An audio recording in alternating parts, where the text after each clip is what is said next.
Okay, let's dive into something pretty profound today. Sounds good. We're looking at a source called The Unyielding Strength of the Human Spirit, really trying to unpack this, subtle but powerful force inside people. Right, and the source kicks off asking, well, what is this strength exactly?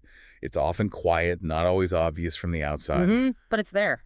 Definitely there when you look closer. And it really grounds us in the reality of what people face. I mean, the source talks about devastating conflict, serious illness, unimaginable loss. Yeah, environmental disasters too. Yeah. The sheer scale of hardship can feel, well, overwhelming, almost insurmountable sometimes. Totally. And then comes the paradox, which the source really focuses on. This is the core of it, yeah.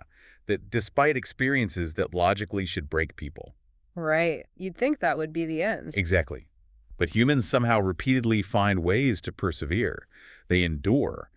And more than that, they rebuild. It's not just surviving the destruction, it's actively putting things back together, lives, communities. Precisely. Reconstructing the very fabric. So our mission, I guess, in this deep dive is to get beyond just saying, wow, people are strong. Yeah, to really explore what it looks like, according to this source. Because it's not presented as just, random luck. It's framed as something inherent, maybe even deliberate, but often quiet. And the really powerful idea, the one the source keeps coming back to. Is that it's not just about a few heroes. Exactly. It's suggesting we're looking at something fundamental within, well, potentially all of us. Something we can all tap into. Okay, so how does the source illustrate this? Does it give example? Oh, absolutely. What struck me was how it moves from that big idea to really vivid examples. It brings up, for instance, the immense suffering of Holocaust survivors. People stripped of literally everything. Family, home, identity, safety, just gone. Utterly stripped. And the source points out the incredible thing isn't just their survival, which is already monumental. Right, surviving that is almost beyond comprehension. But it emphasizes what came next. They didn't just, exist. They became witnesses. They shared those horrifying experiences to teach us, to warn us. They pushed for justice, built entirely new lives, really, from nothing, from ashes. Exactly. And this is where the source really defines resilience. It's not, crucially, the absence of suffering, because the suffering was immense, undeniable. Can't erase that? No. It's the capacity to find meaning in it, to weave that trauma, that experience, into the story of moving forward. That's a key distinction. Resilience isn't bouncing back like nothing happened. Not at all. It's more like integrating the wound. It becomes part of your strength somehow. And the source shows this isn't just in huge historical events. It happens on smaller scales, too. Absolutely. Think about the examples it gives, like the parent who loses a child. Devastating. Unimaginable. But instead of only despair, they channel that grief into, say, relentless advocacy for safer schools. Transforming their personal pain into protective action for others. Right. Or the artist. The one who faces rejection after rejection, pouring their soul into work. Nobody seems to notice. But they keep going. They keep creating anyway. Yeah.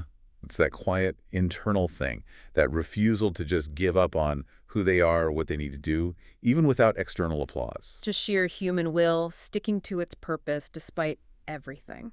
And importantly, the source points out it's not always a solo journey. This strength can become collective. Right, like in communities hit by disasters, hurricanes, wildfires. Or even huge crises like a pandemic. You see it then, don't you? Amidst the chaos and the loss. Strangers step up. Neighbors help neighbors. Yeah, this amazing sense of solidarity just kind of emerges from the wreckage, that same spirit, but showing up collectively. People helping each other just because they can, because it's needed. Exactly. So if you sort of pull back and look at the big picture the source paints. This strength, it isn't loud, it's not flashy or performative. No, and it doesn't pretend the darkness isn't there, the pain, the loss.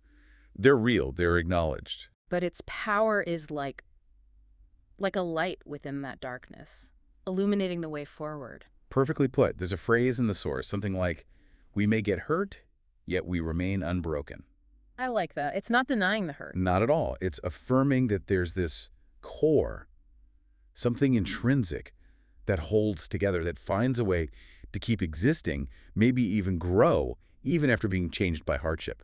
Okay, so let's bring this back to you, listening right now. We've sort of unpacked how the source sees resilience. Not avoiding pain, but finding meaning and capacity within it. Right. From individual survival stories, creative acts, to whole communities pulling together after a crisis. And we've seen this strength described as, well, quiet, Huh. persistent, like a light. Affirming that even though we do get hurt, something fundamental remains unbroken. So, thinking about what we've explored from this source, where have you seen this quiet, unyielding strength manifest? Maybe in the world, people you know, maybe even in your own life. Yeah. And what is its subtle nature? The fact that it's often understated? Yeah. What does that tell you about where its real power comes from? Its true depth? Something to think about.